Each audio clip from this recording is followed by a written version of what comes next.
ఇదివరకు America నిస్సిగ్గు activity చేసేది కాదు. ఐక్యరాజ్య సమితిని అడ్డం పెట్టి నాటకం ఆడేది. ఇరాక్ మీద దాడి అమెరికా నేరుగా చేసినట్టు కాదు. ఐక్యరాజ్య సమితి శాంతి దళం పేరుతో దాడి చేసినట్టు. అలాగే ఆఫ్ఘనిస్తాన్ మీద ఇది కూడా అట్లాగే యూరోప్ యూనియన్ అని, నాటో అని, ఐక్యరాజ్య సమితి అని ఆ పేర్లు పెట్టేది. పేరుకి ఐక్యరాజ్య సమితి, చేసేదంతా వీళ్ళ ఏదో పనులన్నీ. కానీ ఒక కారణం అన్న ముందు పెట్టేది. ఇప్పుడు వచ్చేటప్పటికి అసలు ఐక్యరాజ్య సమితిని పక్కన పెట్టి డైరెక్ట్గా అమెరికా, ఇజ్రాయెల్ కలిసినే ఇరాన్ మీద దాడి చేస్తున్నది చూస్తున్నాం.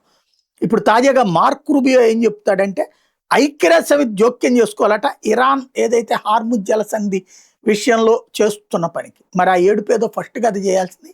ఐక్యరాజ్య సమితి ద్వారా అడిగించడం వేరు. ఐక్యరాజ్య సమితిని పక్కన పెట్టి దాడులు చేశాక ఇప్పుడు గెలవలేక చివరికి తన సైన్యాన్ని సుదూర ప్రాంతాలకు తీసుకెళ్లి దాచుకుని ఇవాళ ఇక ఇరాన్ని దారికి తేలేం కదా అని ఐక్యరాజ్య సమితి దగ్గరికి వెళ్తున్నాడే సిగ్గుపడాలి అమెరికా.